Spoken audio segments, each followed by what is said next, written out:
Hey everybody, Eric here, and welcome to my In Your Eyes analysis video. I recently did an acoustic guitar cover version of this song, and I will link to the video in the description. Just to be fair, I didn't cover the Peter Gabriel version so much as I covered Jeffrey Gaines' cover of the Peter Gabriel song, and we'll get to that. But I wanted to start by talking about the Peter Gabriel version of the song, and then get into kind of a harmonic analysis and kind of song structure analysis of the version I played. So, starting with some background, Peter Gabriel, who was formerly the lead singer of the band Genesis, left the band to embark on a solo career, ultimately doing, I think, 11 or 12 solo albums.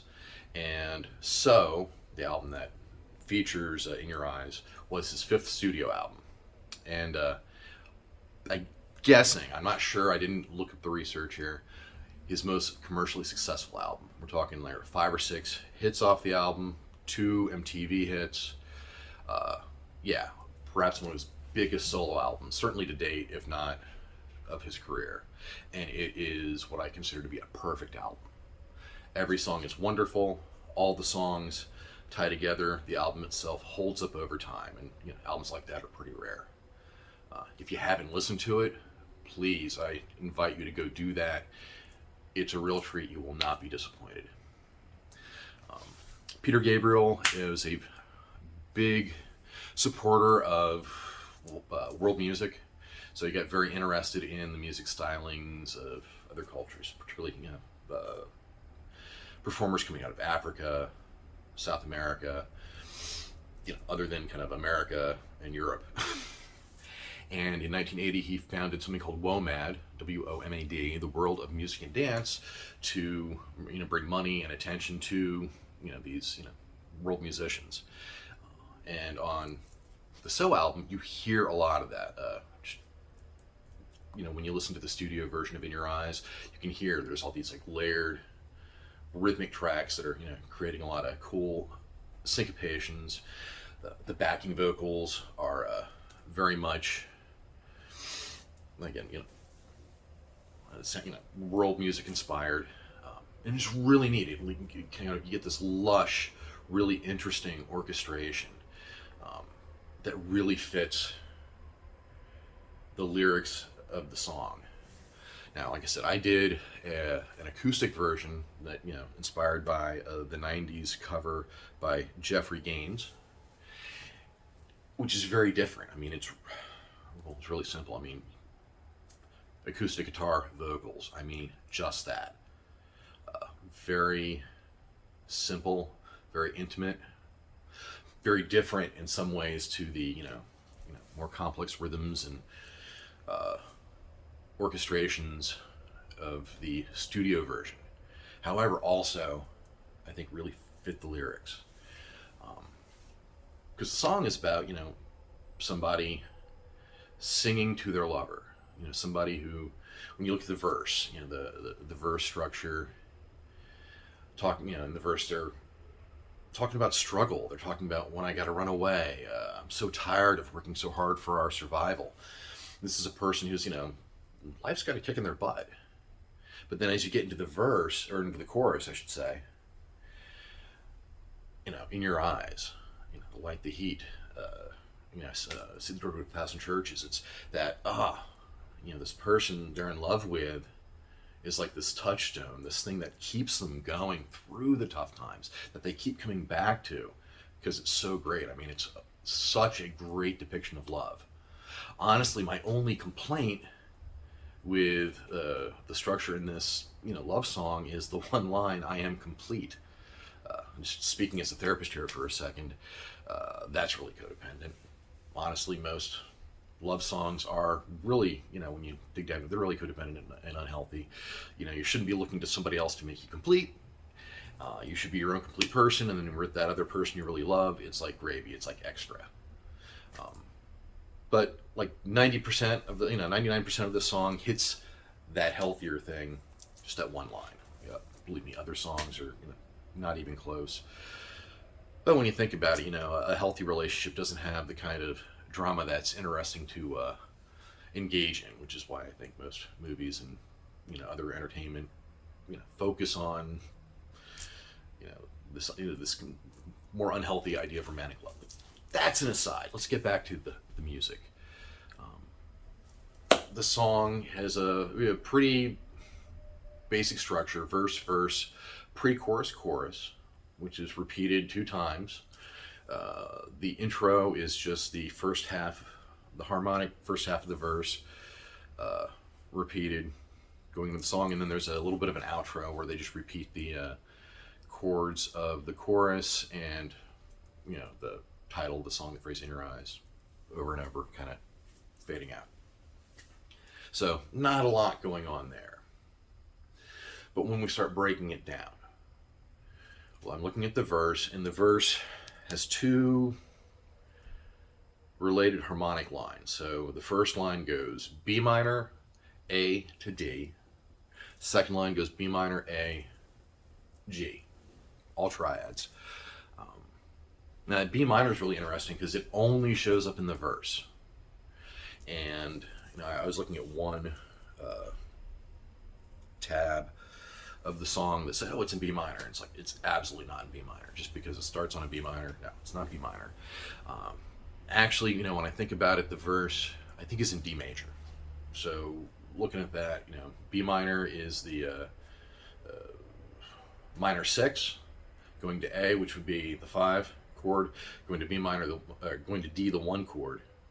And that, 5 to 1 is a very, music likes to move in fifths, thirds, and stepwise. So that fifth motion from A, pointing to D, at the end of the first line of the verse makes a lot of sense, and it works. Then it gets repeated. B minor, A, but it goes to G. At first I was really tempted, like, hey, maybe, we switch keys a little bit. It's, oh, we're in G. G and D have this 5th relationship. But thinking about it more, it's, no, we're staying in D, but that G, we're expecting to kind of go back to D. But that G sets up the rest of the song, creates some lift harmonically because the music kind of goes up, and starts pointing us in the direction where we're going to end up going.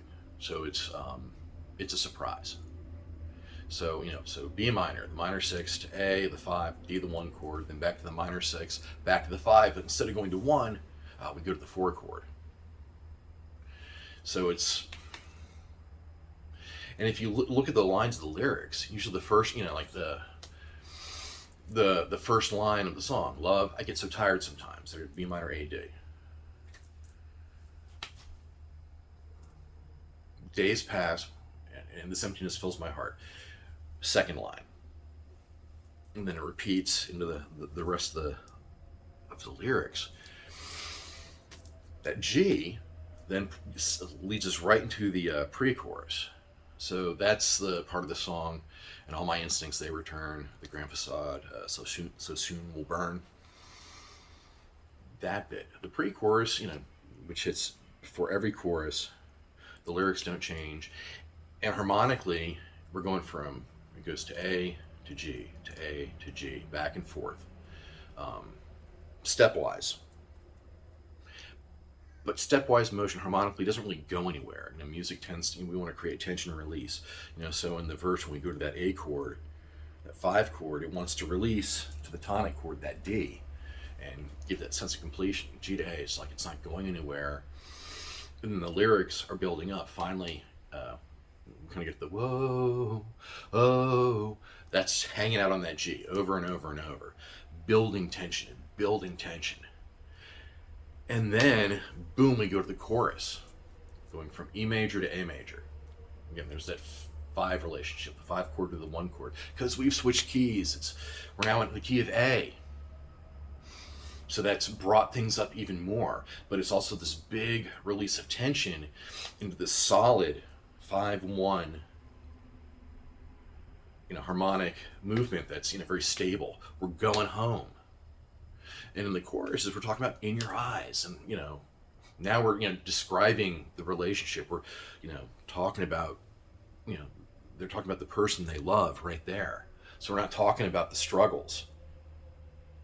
So the pre-chorus is this interesting, serves as this interesting transition from the struggles lyrically to the "I'm home, I'm in your eyes" of the chorus. Harmonically, we've got that B minor chord. We've got a lot more harmonic movement into this kind of back and forth just between two chords that are very close to each other, are not going anywhere, and makes you, building up tension into this release of 5-1, all major. There's no minor chords in here, so we've gotten away from that minorish feel, even though it's not a minor key. And that is a fancy, wonderful bit of songcraft. How the lyrics, how the structure, how the harmonies all fit together. And that's why, one of the reasons why I think this song is just amazing. And again, playing it acoustically where it's just you and the guitar, and I don't even claim to perform it as nicely as Jeff Gaines or anybody else who's covered it. There are a lot out there. But when it's just you and your guitar, there's not a lot of places to hide. But that intimacy, that simplicity also, I think, fits the song of, somebody, singing to their lover and looking in their eyes. And it's just as wonderful and beautiful as the more lush orchestrations and production of the original Peter Gabriel song, with the really fantastic rhythmic structures and the layers that lend beauty to it. Anyway, that's my analysis. Sorry for rambling. If you liked it, click like and subscribe. Like I said, listen to the other song. If there's a song you want me to tackle and maybe talk about, let me know. Thank you.